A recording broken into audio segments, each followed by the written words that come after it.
Halo teman-teman semua, berjumpa lagi dengan saya Stephen di channel Broview. Bagaimana kabar kalian semua? Semoga dalam keadaan sehat selalu.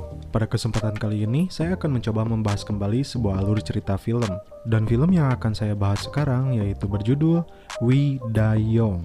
We Die Young merupakan film keluaran Amerika Serikat yang dirilis pada tanggal 1 Maret 2019. Film bertema aksi dan petualangan ini juga menampilkan misteri penuh ketegangan. Dan film ini diarahkan oleh sutradara Lair Geller yang juga menulis skenarionya bersama Andrew Friedman. Film ini berkisah tentang seorang anak laki-laki berusia 14 tahun bernama Lucas. Bermula dari Lucas yang masuk ke sebuah geng dan kemudian dilantik sebagai anggota dari sebuah geng di Washington DC. Ia menjalani dan mengikuti kehidupan seperti yang geng itu harapkan. Oke, langsung saja sebelum masuk ke ceritanya, bagi kalian yang suka dengan alur cerita film ini, jangan lupa klik tombol subscribe dan nyalakan loncengnya agar kalian tidak ketinggalan dengan alur cerita film lainnya. Dan satu lagi yaitu intro.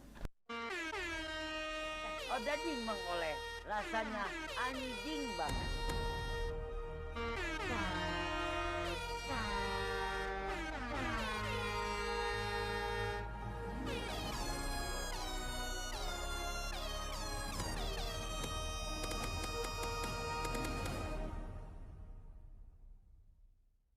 Anjing banget. Film bermula dari diperlihatkannya sebuah mobil yang sedang melaju kencang menghindari kejaran. Tak lama setelah itu, stop, dan di sini disebutkan bahwa ini adalah hari terbaik dan terburuk dalam hidup kami, dan inilah dia. Cerita diawali dengan seorang kurir narkoba yang bernama Lucas dan dia masih berumur 14 tahun dan dia menggunakan sepedanya menceritakan sisi lain Washington. Dan ternyata para imigran di sana bertahan hidup dengan kebanyakan menjadi anggota geng dan menjual narkoba. Di sini Lucas menjelaskan jalur peredaran narkoba dari mulai kurir seperti dia, kemudian naik kepada kolektor, dari kolektor lanjut lagi ke prajurit, dari prajurit kemudian kepada jester atau tangan kanannya, dan puncaknya adalah Big Boss yang bernama Rincon. Lucas di sini seperti mempunyai akses VIP karena dia dapat langsung berhubungan dengan Big Boss, namun sangat dibenci jester yang jadi tangan kanannya. Kemudian terlihat ada seseorang yang sedang diseret motor dan menjerit kesakitan. Ternyata dia adalah anak buahnya Rincon yang telah berkhianat dan hukumannya seperti ini. Ngeri guys. Ternyata Lucas punya pembeli yang berbeda yang memintanya untuk keluar dari geng. Dia adalah Daniel, seorang veteran perang Afghanistan yang kita lihat di awal film. Daniel yang ternyata bisu menggunakan HP-nya dan meminta Lucas untuk meninggalkan gangster dan menyuruhnya untuk melanjutkan sekolah. Namun faktanya dia sendiri tetap membeli narkoba kepada Lucas. Berpindah scene kepada sang Big Boss. Dia sedang berada di rumahnya dan dia mengintip dari balik gerbang ada sebuah mobil dan beberapa penumpang di dalamnya yang sepertinya sedang mengawasi rumahnya. Dan tak lama setelah itu, Rincon langsung menghampiri adiknya dan berpesan untuk bersiap malam ini. Kembali ke Lucas. Dia sedang berkeliling menagih uang termasuk kepada bapak tua penjual buah-buahan. Karena keadaan ekonomi, si bapak tua itu kembali meminta waktu untuk membayar hutangnya karena istrinya sedang sakit parah. Akhirnya Lucas memaafkannya dan memberinya waktu sampai dengan minggu depan. Kembali ke Rincon, datang seorang pendeta ke rumahnya. Dia memberi saran agar upacara pernikahan adiknya sebaiknya dilakukan di gereja, tapi Rincon menolaknya karena alasan keamanan mereka. Lucas yang sedang bertemu dengan para kurir narkoba mendapati adiknya di sana dan bersemangat bilang padanya ingin menjadi kurir narkoba seperti kakaknya. Tentu saja ini membuat Lucas marah dan menggusur adiknya ke sekolah untuk belajar. Daniel yang sedang berjalan bersama seorang wanita beserta anaknya kemudian membeli sarapan telur mata kuda. Karena melamun, dia diprotes oleh beberapa orang gangster yang ada di belakangnya. Karena teguran dari anggota gangster itu terlalu berlebihan, hampir saja membuatnya marah. Karena kesabarannya, dia tak terpancing untuk membalas teguran mereka. Dan kemudian dia pergi ke sebuah gang dan dia bermaksud untuk meminum obat yang dibelinya dari Lucas. Ternyata obat itu adalah obat penenang dan sekaligus untuk mengobati rasa sakit kepalanya karena trauma dengan kejadian perang di Afghanistan pada saat itu. Tak lama setelah itu, dua gangster yang hendak merampas obat tersebut telak dipukul karena keahlian militernya semenjak dahulu. Di rumahnya Rincon telah kedatangan calon suami adiknya yang bernama Thomas, lalu mengajak mereka masuk ke sebuah ruangan untuk berbincang. Thomas dan keluarganya begitu tegang karena ya kita tahu bagaimana kejamnya Rincon. Ini yang akan menjadi bagian keluarganya ternyata.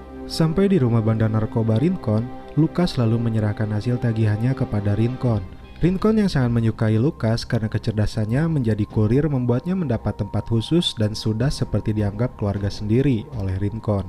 Di sini terungkap, Lucas mempunyai kakak yang terbunuh di luar sana karena berusaha menghindarkan narkoba dari Lucas. Rincon pun bercerita bahwa dia sangat menyayangi adik satu-satunya yang disabilitas dan menjalani kehidupan keras ini karena kedua orang tuanya sudah tewas. Lucas pun diberi perintah kembali untuk mengantarkan 2 paket narkoba khusus ke seseorang dekat pom bensin, lalu menyuruhnya kembali.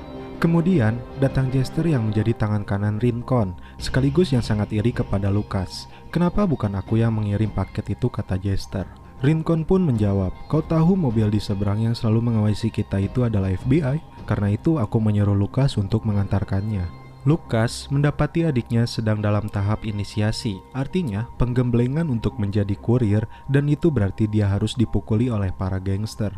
Lucas yang tak terima berusaha menolongnya tapi tak bisa. Setelah selesai memukuli, lalu dia membawa adiknya dengan beralasan disuruh Rincon membawa adiknya. Karena perlakuan Jester dan anak buahnya, Lucas pun memutuskan untuk membawa adiknya Miguel keluar dari kota tersebut. Sebelum berangkat, dia mampir dulu ke rumahnya untuk mengambil pistol dan ternyata dari foto terlihat kakaknya marinir, lalu menemukan surat bahwa adiknya diterima di sekolah baseball.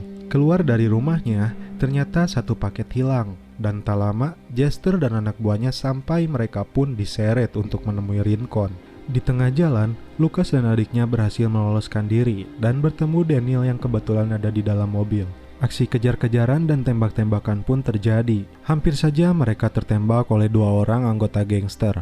Namun naasnya, anjing mendiang kakaknya tertembak. Di rumah, Rincon dan keluarganya sedang sibuk menggelar pernikahan adiknya dan berusaha menghindari kejaran gangster. Akhirnya Daniel dapat melumpuhkannya.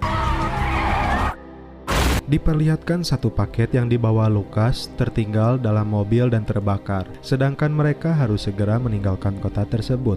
Jester yang melaporkan kejadian ini kepada Rincon, kemudian menyuruh seluruh anak buahnya menangkap hidup-hidup Lucas dan membawa paketnya. Di sini Lucas sadar bahwa paketnya tertinggal 1 dan berada di rumahnya. Dia berniat kembali ke rumahnya, namun Daniel melarang agar segera pergi meninggalkan kota ini selagi ada kesempatan. Di sisi lain, Rincon didatangi Spider, penguasa wilayah lain yang menunggu paketnya dan tak pernah datang. Isinya ternyata sejumlah uang yang sangat besar. Lucas bersama adiknya kembali ke rumahnya dan menemukan paket tersebut, namun ternyata si gendut dan Jester ada di sana menyebabnya. Mereka pun akhirnya dibawa ke rumah Rincon. Daniel yang pulang ke bengkelnya mendapati ayah ceweknya dihajar para gangster. Akhirnya dia dengan membawa golok naga, dia berniat menyelamatkan anak-anak itu. Hampir sampai di rumah Rincon, 2 gangster mencegatnya, dan di sini Daniel hampir saja terbunuh.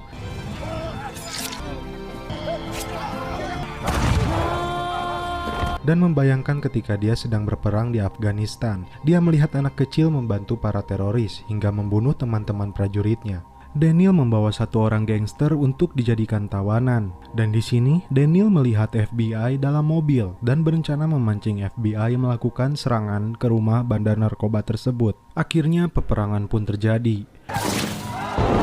FBI dan para gangster terlibat dalam peperangan. 1 persatu gangster tewas tertembak.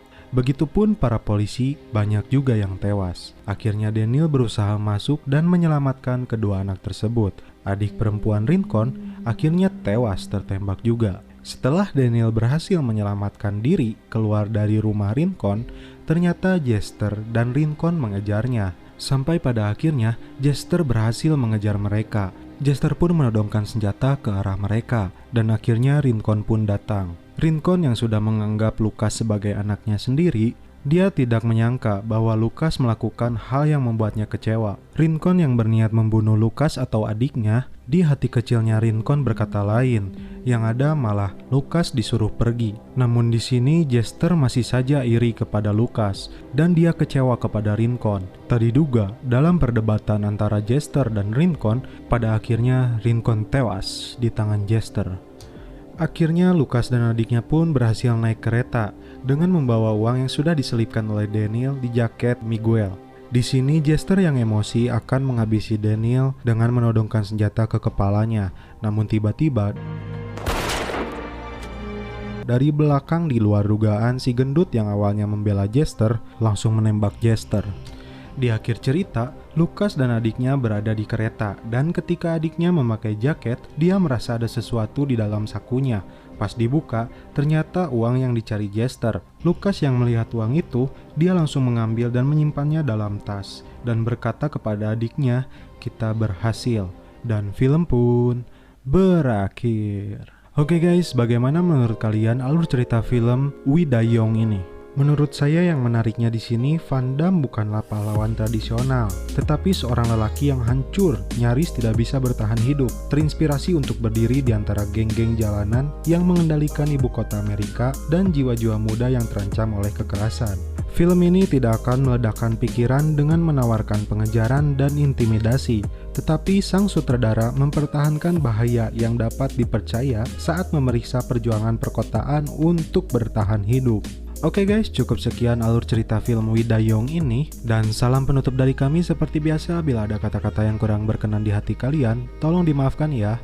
Salam perfilman duniawi, keep enjoy.